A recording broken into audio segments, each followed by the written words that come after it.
payee himself who received the cash. Who is that, ma'am? Edward Pajarda. Edward Pajarda. Okay. Yung sa 125 million, ma'am. For the 125 million po, Miss Gina Acosta. Pwede ho kaming humingi ng kopya, yung receiving copy sa bangko na ang nag-receive katunayan si Gina Acosta at si Mr. Pajarda. Yes, Mr. Chair. Okay, with the indulgence of Congressman Rog, the Senior Deputy Speaker. The Chair would like to recognize the Senior Deputy Speaker, Don Gonzales. Thank you, Mr. Chairman. This is interrelated with my question last hearing kay Gina Acosta at saka yung sa nagpakent ka sa Show Boulevard. In my recollection last hearing, I asked already that the 37.5 million in cash on first and second, third quarter, in-encash po yun dun sa Land Bank DepEd compound. Tama ho ba? And my question there is, sino ang tumanggap dun sa pera pag ni-receive niya yung pera? Di ba cheque po yan, ano? Pag pina-encash mo yung cheque, ang tatanggap, sigurado kung Pajarda yan, siya po ang pipirma. That's my number one question. Number two question is, yung 125 million, in my recollection, pina-encash yan nung July 11 or 13. July 13, 2023, sa Show Boulevard, yung 125 million. And then the last check of 37.5, alos sabay po to, yung last check ng 37.5 million and the 125 million, sabay po yan in-encash halos sa Show Boulevard at saka doon sa DepEd branch ng Land Bank. Pangatlo po, ang address ni Mr. Pajarda is walking distance only from DepEd Land Bank compound up to the residence of Mr. Pajarda. My question is, sino po ang tumanggap, receive, doon sa 125 million sa Show Boulevard and the 37.5 sa DepEd compound ng Land Bank? Yun po, Mr. Chairman, that's my two questions. Tanong ko po yan last hearing, pero wala po yung cashier na sinasabi nyo. Salamat po. Miss Nenita Camposano, the recognized. With the DepEd branch, it's the payee himself who received the cash. Who is that, ma'am? Edward Pajarda. Edward Pajarda. Okay. Yung sa 125 million, ma'am. For the 125 million po, Miss Gina Acosta. Pwede ho kaming humingi ng kopya, yung receiving copy sa bangko na ang nag-receive katunayan si Gina Acosta at si Mr. Pajarda. Yes, Mr. Chair. That's all, Mr. Chairman. Okay. Mr. Chair. Yes, Congresswoman. Mr. Chair. Okay. With the indulgence of Congresswoman Pami, the Chair would like to recognize Congressman J. Konghun. Thank you, Mr. Chair. Mr. Chair, gusto ko lang tanungin si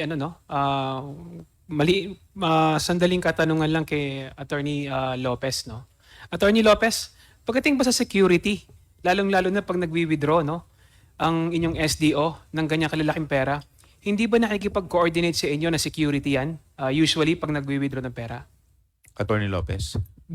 Dahil ikaw ang chief of staff, ikaw ang namumuno ng mga staff ng Office of the Vice President. Lahat ng mga tao rito, under sa'yo yan, sigurado. So they report directly to you.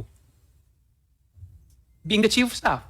Ngayon, tanong ko, hindi ba humingi ng security si Madam Acosta sa pag-withdraw ng ganyang kalaking pera?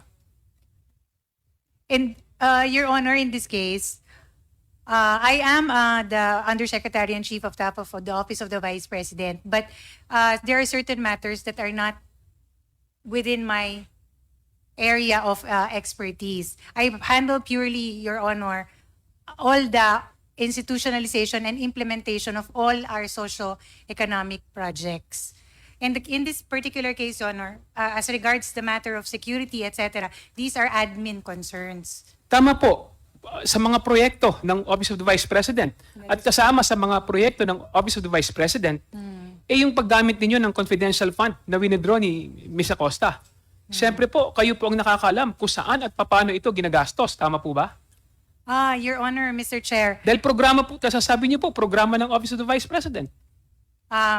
Your Honor, may I be allowed to, just to put things in context, I actually am I oversee the daily operations of the Office of the Vice President. For that matter, a big volume of the work that I do is actually to, number one, institutionalize and implement all our socioeconomic programs. For that matter, Your Honor, implementation of all institutionalizing programs would mean it's more of crafting policies, producing operational manuals, and ensuring that our socioeconomic programs are implemented uniformly and equally across our satellite offices and extension offices across the country. For that matter, Your Honor, I am also Madam, hindi niyo po sinasagot yung katanungan ko eh. Pinapaganda niyo lang po yung explanation ninyo eh. Opo, pakisagot na lang po ng diretso para nakakahiya po sa kasama ko sa Kongreso. Pakisagot na lang po ng diretso. Your Honor, with all due respect, yun po yung role ko sa Office of the Vice President. It is really, another would be to handle all forms of communication, whether internal or external communications. Kaya nga po, wala po ba kayo natanggap na request coming from kay Gina Acosta para sa security ng paglalabas ng pera sa Land Bank? Dahil malaking pera po yun na para sa mga proyekto po ninyo. Katulad nga po ng sinasabi mo. In my case, Your Honor, for this instance, there is no request for security, but I would assume because security falls under admin concerns, it would really be best addressed to the Director for Admin, Your Honor. Pero dahil maliit po yung opisina ninyo, alam po ninyo na nag-withdraw po ng ganong kalaking pera si Ms. Acosta nung araw na yon. No, Your Honor, because again, there are matters in the office that I am not privy to, Your Honor. So, Ma'am, parang ang lumalabas, hindi alam ng admin, hindi rin alam ng chief of staff. So parang nakakaalam lang nito si Gina Acosta at saka si BP. Tama ba?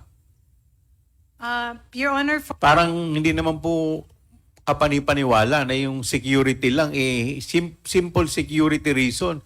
Request, hihingin pa ni Gina Acosta kay BP.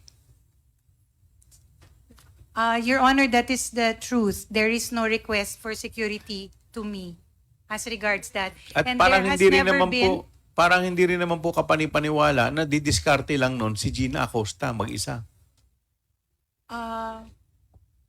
Your Honor, I am not given the roles that I play and I perform and the functions that I perform in the Office of the Vice President. I am not really privy. Mr. Chair, parang napaka-imposible po na ikaw ang chief of staff, na under sa'yo yung At mga saka tao yung- na yan, And na yung hindi mo pera alam pong- ko. Yung pera pong Quite pinag-uusapan impossible, natin, Mr. Chair. 125 million, pag pumunta po sa opisina, alangan mo wala lahat kayo nakita. Anyway, Congresswoman Pami Zamora, to recognize. Mr. Chair, mabilis lang po ito. I'd just like to ask the Land Bank, nung nirelease yung 100, in the instance that the first 125 million was released, how long did that take, ma'am? Hindi po ba, ako po, base po sa experience ko, pag pupunta po ako sa bangko, kahit ano pong nilalabas nila na kahit ano pong halaga, binibilang po sa harap ko. So, binibilang din po ba itong 125 million? In the case po ng OBP, yung 125 million, since ang bank po is, ang nirelease po that time is cash na sealed po siya directly from the BSP. So, option po ni client na hindi na kinount since sealed po siya. So, hindi po siya binilang. Binilang po siya by bundle but not by pieces na.